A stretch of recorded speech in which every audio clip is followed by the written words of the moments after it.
যেহেতু আমার সন্তান নির্দোষ আর কি। বগুড়ার দুপচাঁচিয়ায় গৃহবধূ উম্মে সালমাকে হত্যার অভিযোগে গ্রেপ্তার ছেলে সাদকে জামিন দিয়েছেন আদালত। গত 10 নভেম্বর উম্মে সালমাকে খুন করে লাশ বাড়ির ডিপ ফ্রিজে রাখে দুর্বৃত্তরা। এ ঘটনায় 12 নভেম্বর অভিযুক্ত সন্দেহে সাদকে গ্রেপ্তার করে র্যাব। তাকে 3 দিনের রিমান্ডেও নেওয়া হয়। রিমান্ড শেষে আদালত সাদকে জেল হাজতে পাঠানোর নির্দেশ দেন। এদিকে উম্মে সালমা হত্যার ঘটনার নতুন দিকে মোড় নেয় যখন পুলিশ তদন্ত করে জানতে পারে ছেলে নয়, বাসার ভাড়াটিয়ার হাতে খুন হন উম্মে সালমা। এ ঘটনায় অভিযুক্ত ভাড়াটিয়া মাবিয়া আক্তার ও তার 2 সহযোগীকে গ্রেপ্তারের পর রহস্য উন্মোচন করে পুলিশ। সুদবিহীন ব্যাংকিংয়ে আত্মশুদ্ধির পথ এনআরবিসি ব্যাংকের ইসলামিক ব্যাংকিং আল আমিন। আমাদের উম্মে সালমা যে মারা গেল, মারা যাওয়ার সময় তার বাসায় যে তাকে খুন করা হয়েছে এবং তার বাসায় থেকে 2টা মোবাইল ফোন এবং একটা রাউটার এইটা মিসইউজ হয়েছিল। পুলিশ তদন্তকালীন ট্র্যাকিং করে এই মোবাইলের সূত্র ধরে প্রথমে এই মহিলাটাকে গ্রেপ্তার করে।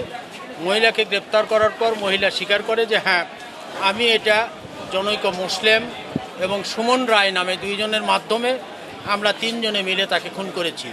এই খুনের কারণটা হলো যে উনি ওই বাসা ভাড়া নিয়ে উনি কিছু অনৈতিক ব্যবসা ওখানে পরিচালনা করতেন, যেটা আজকের এই গৃহকর্ত্রী অর্থাৎ এই যে উম্মে সালমা ইনি এটা জানতে পেরে ওনাকে নিষেধ করেছিলেন। এই নিষেধ উনি না শোনার পরে ওনাকে বাড়ি ছেড়ে দেওয়ার জন্য একটা আলটিমেটাম দিয়েছিলেন। এই আলটিমেটাম দেওয়ার কারণেই তিনি এনার উপরে ক্ষুব্ধ ছিলেন এবং এনাকে হত্যা করার পরিকল্পনা উনি করেন।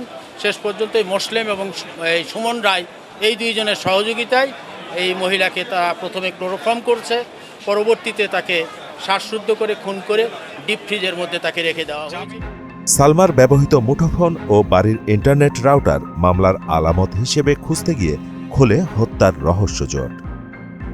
পুলিশ জানতে পারে বাসার ভাড়াটিয়া মাবিয়া আক্তারের অনৈতিক কাজে বাধা দেয়ায় হত্যার শিকার হন সালমা।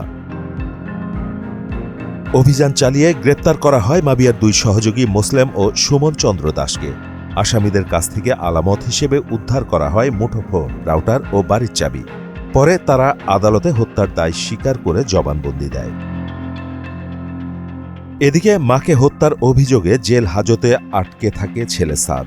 বুধবার সাদের জামিন আবেদন করা হলে জেলা ও দায়রা জজ শাহজাহান কবিরের আদালত সাদের জামিন মঞ্জুর করেন।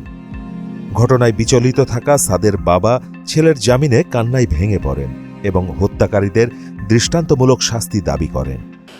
যেহেতু আমার সন্তান নির্দোষ আর কি, বিজ্ঞ আদালত সঠিকভাবে যাচাই বাছাই করে, বিশেষ করে ডিবি পুলিশের তদন্তে সে নির্দোষ প্রমাণিত, বিজ্ঞ আদালতের বিবেচনায় নিয়ে আমার ছেলেকে জামিন মঞ্জুর করেছে। এটি এই জন্য আমি অত্যন্ত সন্তুষ্ট এবং আইনজীবী সহ জজ আদালত আমি সকলে মোবারকবাদ জানাচ্ছি, ধন্যবাদ জানাচ্ছি। এবং প্রকৃত অপরাধী যারা জেলখানে বন্দী আছে, আমার স্ত্রীকে নির্মমভাবে হত্যা করেছে, তাদের আমি রাষ্ট্রীয় সংবিধান অনুযায়ী সর্বোচ্চ শাস্তি দাবি করি।